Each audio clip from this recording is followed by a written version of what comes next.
Subscribe now and press the bell icon. Never miss an update. दोस्तों जय हिंद, वंदे मातरम।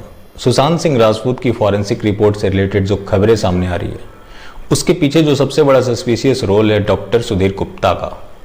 अगर doctor Sudhir Gupta के बारे में एक लाइन में मेरे कुछ कहना हो तो यही कह सकता हूं कि वो एक नंबर का सत्ता का दलाल और चटुकार किस्म का डॉक्टर रहा है।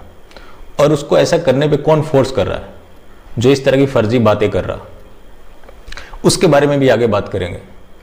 अब उससे पहले अभी जो आज रिपब्लिक पे खुलासा हुआ है इसके बारे में मैंने 2 दिन पहले बात की थी।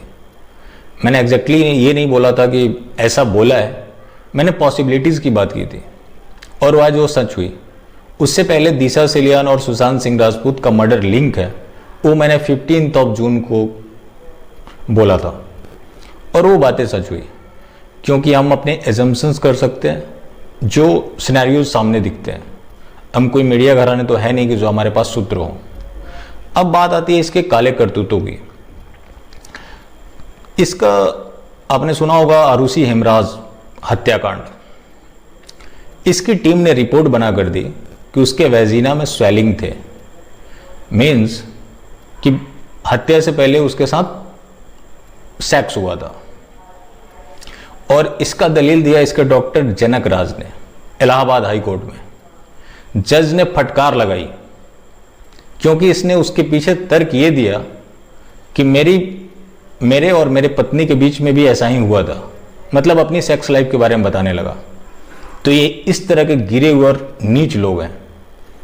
इसका दूसरा घटना जो बटला हाउस इनकाउंटर, उसमें इसने शहीद मोहन चंद शर्मा को सस्पिशियस बताया, मतलब उनकी डेथ को। वही बटला हाउस जिसके लिए सोनिया गांधी बाल्टी भर भर के रो रही थी। इसके अलावा जो इसकी घटनाएं, वैसे इनकी बहुत लंबी लाइन है, क्योंकि इसने जैसिका लाल हत्याकांड देखा है, सीना बोरा और भी घटनाएं हैं। सुनंदा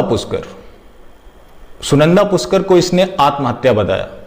जब सरकार चेंज हुई तो डॉक्टर हर्षवर्धन को इसने मतलब जवाब देते हुए लिखा कि प्रीवियस गवर्नमेंट ने मेरे ऊपर दबाव बनाया था, और उसके नेता का नाम था गुलाम नबी आजाद। ये बात उसने उस समय क्यों नहीं बोली? ये तो वही आदमी है ना जिसने सोपिया के इनकाउंटर पे भी सवाल खड़े किए थे। और आज अब मेरा सवाल है कि अब इसके ऊपर कौन दबाव बना रहा है? क्योंकि खबर तो ऐसी आ रही है कि जो इसने रिपोर्ट दिया है वो अब सीबीआई किसी और लैब में भेज रही है। मतलब साफ और साफ है कि इस मुद्दे को लटकाना है बिहार चुनाव तक, क्योंकि संजय राउत और देवेंद्र फडणवीस मिल चुके हैं। अगर इस मामले को अगर बिहार चुनाव तक लटका के रखा गया, मीन्स कि ये लोग जस्टिस नहीं चाहते, क्योंकि पॉलिटिक्स में कुछ भी इम्पॉसिबल नहीं है। और बहुत ऐसी घटनाएं देखी गई है जो इस तरह के मामले सामने आए हैं। फिर अगर कोई सरकार चेंज हो तो ये अपना जवाब देगा कि उस समय की सरकार ने दबाव डाले थे। अब मेरा सवाल है कि इसके ऊपर दबाव कौन डाल रहा है?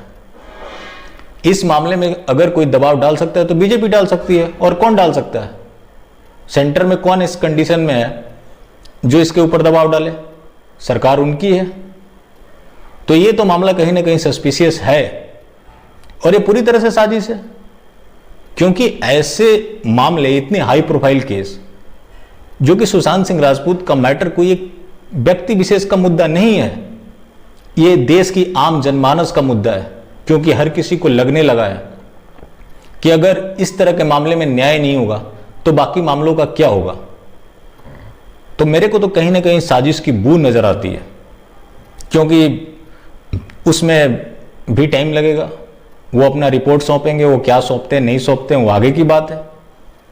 इधर जस्टिस फॉर रिया गैंग भी सेलिब्रेट कर रहा है, और ऐसा ही करके टाइम निकल जाएगा। उसके बाद इसको डिस्क्लोज कर दिया जाएगा कि ये मैटर सुसाइड का था। ये तो बड़ा सिंपल मामला था। पिठानी और ये जो लोग वहां मौजूद थे उनको 1 घंटे की रिमांड लिया जाए तो सारी बातें सामने आ जाएंगी। इसमें रिपोर्ट्स का क्या रेलेवेंस है? क्योंकि कोर्ट ने तो ये नहीं कहा है कि आप मेडिकल रिपोर्ट के साथ ही प्रोब करोगे। बहुत ऐसे मामले हुए जहां रिपोर्ट को अनदेखा किया गया। बाकी फिर मिलते हैं किसी और अपडेट के साथ। अगर आपको पसंद आई हो तो सब्सक्राइब करें और ज़्यादा से ज़्यादा लोग तक शेयर करें।